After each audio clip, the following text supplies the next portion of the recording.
Hello students. तो चलिए आज हम लोग सॉलिड स्टेट का लेक्चर नंबर 2 को स्टार्ट करते हैं। जैसा कि पहले लेक्चर में हमने देखा था कि सॉलिड क्या होते हैं, ठीक है, उसके प्रॉपर्टीज़ के बारे में देखे थे, टाइप्स ऑफ सॉलिड के बारे में देखे थे और एमॉर्फस और क्रिस्टलाइन को डिस्कस किए थे और उसके बीच का डिफरेंस देखे थे और फिर हमने क्रिस्टलाइन सॉलिड्स के कितने टाइप्स होते हैं वो बात किए थे। अब हम लोग लेक्चर नंबर 2 में हम लोग को लैटिस और यूनिट सेल के बारे में बात करना। तो लैटिस आखिर में होता क्या है? अगर कंस्टिट्यूएंट पार्टिकल्स को 3D में अरेंज करें तो वो लैटिस कहलाता है। देखिए यहाँ लिखा हुआ a regular 3D arrangement of a constituents particles is called crystal lattice. ठीक है, लैटिस बोले, क्रिस्टल लैटिस बोले, स्पेस लैटिस बोले, तीनों बात इक्वल ही है।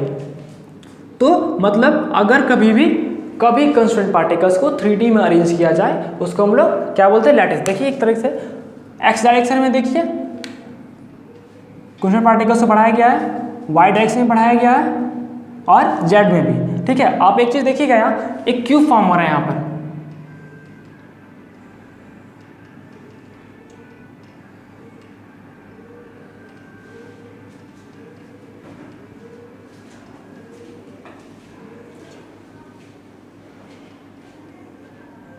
ठीक है, तो हमारे एक यूनिट सेल या फिर कंस्टिट्यूएंट पार्टिकल्स को लेकर के एक कैरेक्टरिस्टिक है कि कभी भी हम लोग कंस्टिट्यूएंट पार्टिकल्स को एक स्ट्रेट लाइन में जोड़ते हैं ज्योमेट्री के लिए। ठीक है, सिंपल समझिए कि कंस्टिट्यूएंट पार्टिकल्स क्या होता है, अगर उसको 3D में अरेंज किया जाए उसको हम लोग लैटिस बोलते हैं। ठीक है, अब देखिए यूनिट सेल क्या है? A smallest portion of a crystal lattice which can form crystal lattice after repetition. मतलब क्रिस्टल लैटिस का एक छोटा सा भाग जिसको रिपीट करते करते एक लैटिस फॉर्म हो जाए उसको हम लोग यूनिट सेल बोलते हैं। मतलब कुछ इस टाइप का आप इससे समझिए कि ये हमारा लैटिस है।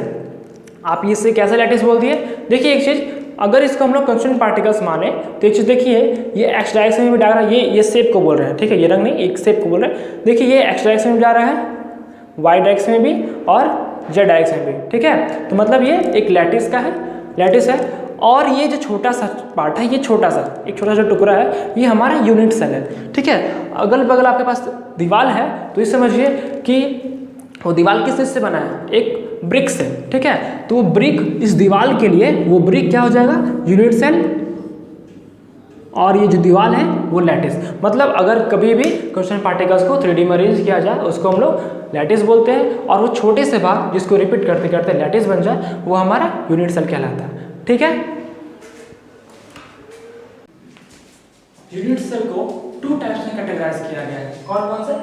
प्रिमिटिव यूनिट सेल और नॉन प्रिमिटिव यूनिट सेल। ठीक है, बुक में कभी कभी प्रिमिटिव को सिंपल यूनिट सेल भी कहा जाता है और नॉन प्रिमिटिव को सेंटर्ड यूनिट भी कहा जाता है। तो कंफ्यूज नहीं करना है, दोनों बात एक ही है। ठीक है, तो प्रिमिटिव यूनिट सेल क्या होते हैं? जब भी कभी कंस्टिट्यूएंट पार्टिकल्स या फिर एटम या आयन या मॉलिक्यूल, जनरली हम लोग को एटम देखने के लिए मिलेगा, जब भी कभी कंस्टिट्यूएंट पार्टिकल्स अगर कॉर्नर पर अरेंज हो तो उसको हम लोग क्या बोलते हैं? सिंपल यूनिट सेल या फिर प्रिमिटिव यूनिट सेल। ठीक है, अब हम लोग नॉन प्रिमिटिव में आते हैं। नॉन प्रिमिटिव क्या होता है? जब कभी भी एटम या कंस्टिट्यूएंट पार्टिकल्स जो भी है वो अगर कॉर्नर के साथ साथ फेस पर या बॉडी पर या एंड्स पर कहीं भी अरेंज हो उसको हम लोग नॉन प्रिमिटिव या फिर हम लोग सेंटर्ड यूनिट सेल कहते हैं। मेनली हम लोग सेंटर्ड यूनिट सेल को या फिर नॉन प्रिमिटिव यूनिट सेल को 3 कैटेगरी में कैटेगराइज किया गया है। कौन कौन सा? Face centred unit cell, body centred unit cell और एंड सेंटर्ड यूनिट सेल। आगे डिस्कस करते हैं, इसको डिफाइन भी करेंगे और उसको और अच्छा डिस्कस करेंगे।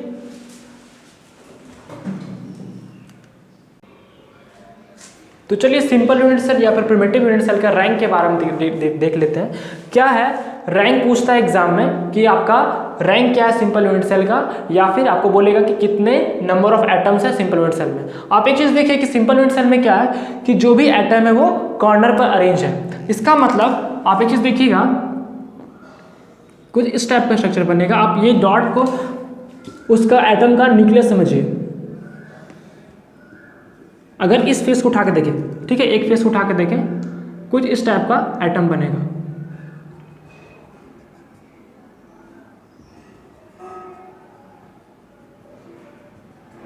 ठीक है, और आप एक चीज देखिए कि एक कॉर्नर पर सर्कल का 1/4 भाग डिस्ट्रीब्यूट है। ठीक है, सर्कल का 1/4 भाग डिस्ट्रीब्यूट है।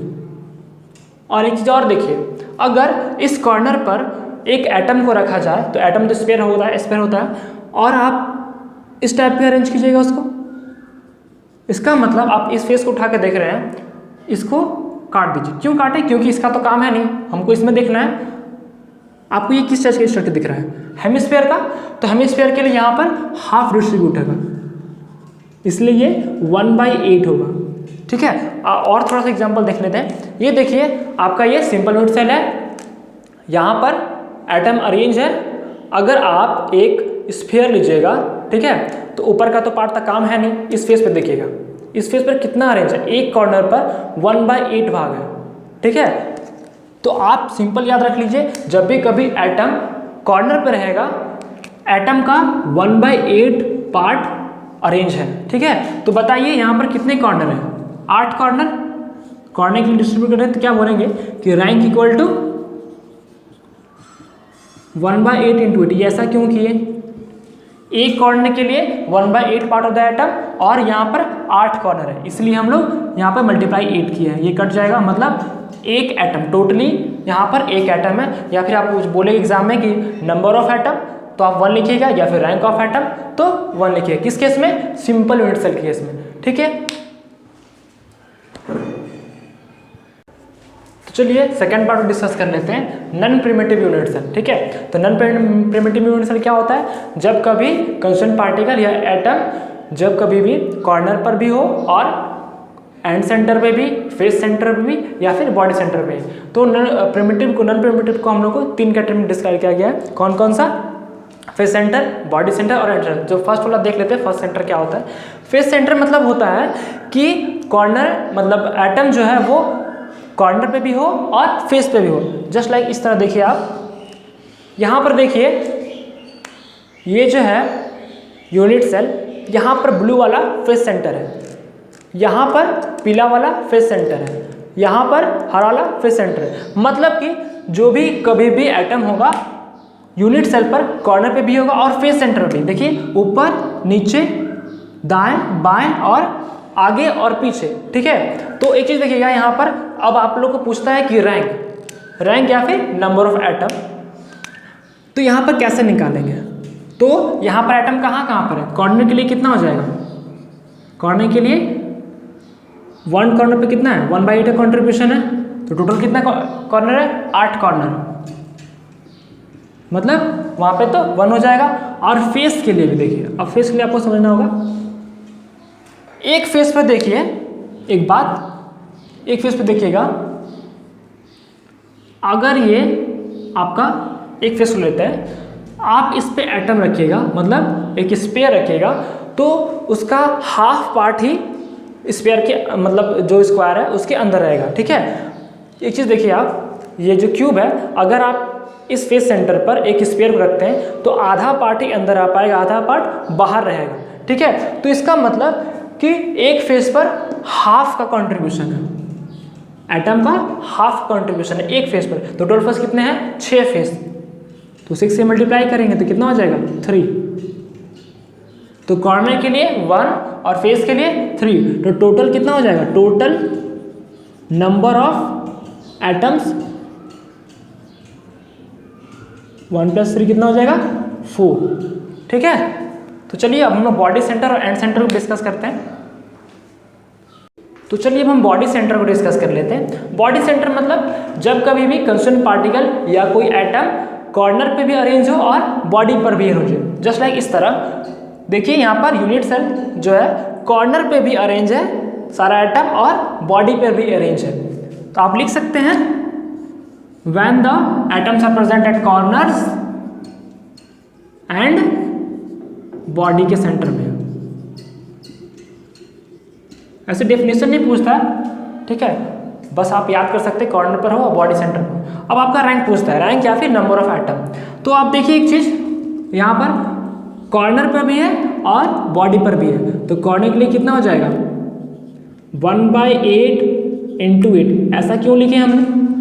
1/8 एक कॉर्नर के लिए, मतलब एक कॉर्नर पर एटम का 1/8 पार्ट डिस्ट्रीब्यूट है। ठीक है, और यहाँ पर टोटल कितने कॉर्नर है? 8 कॉर्नर, इसलिए हम लोग टोटल एटम क्या हो जाएगा कॉर्नर के लिए? 1। ठीक है, और देखिए बॉडी में, बॉडी के लिए पूरी, जस्ट लाइक आप समझिए आपके पास एक क्यूब है, उसका एक फेस आप निकाल लिए बाहर में और एक स्फीयर को डालें, आप ये समझिए कि आप एक एटम को डाल रहे हैं तो मतलब कि वो पूरा पार्ट जाएगा अंदर, ठीक है। तो बॉडी के लिए 1, तो टोटल कंट्रीब्यूशन क्या हो जाएगा, या फिर टोटल नंबर ऑफ एटम,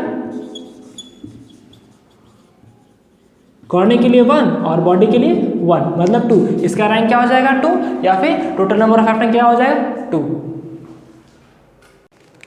तो चलिए अब एंड सेंटर को भी डिस्कस कर लेते हैं। एंड सेंटर में क्या होता है, जो यूनिट सेल होता है उसमें कॉर्नर पे भी कंस्टिट्यूएंट पार्टिकल अरेंज रहते हैं और 2 अपोजिट फेसेस पर, किसी एक ही मतलब एक तरफ से देखिए किसी 2 अपोजिट फेस पर, ऐसा मत समझिएगा कि आपका ये क्यूब बना हुआ है और यहाँ भी लगा दिए, यहाँ भी लगा दिए और इधर भी लगा दिए, ऐसा मत समझिए। ये क्या हो जाएगा, फेस सेंटर हो जाएगा। सिंपल समझिए, 2 अपोजिट फेस पर जब भी कभी एटम अरेंज हो और कॉर्नर पे अरेंज हो तो वो एंड सेंटर कहलाता है। आप लिख सकते हैं when atoms are present at corners and 2 opposite face, ठीक है।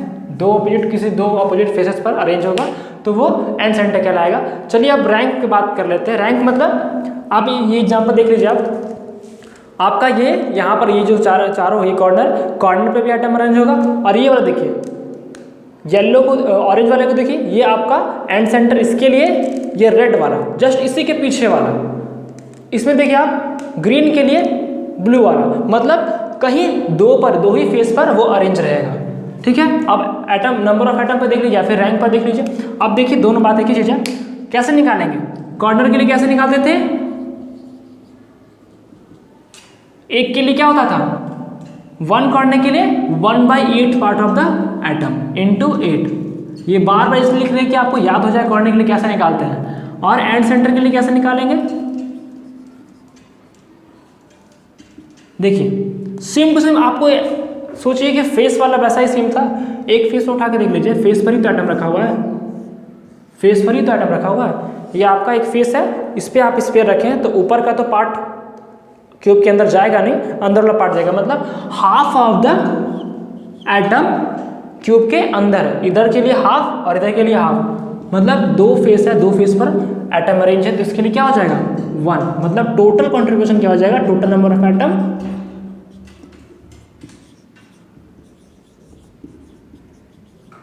कॉर्नर के लिए 1 और एंड सेंटर के लिए 1, मतलब टोटल 2, ठीक है। देख लीजिए।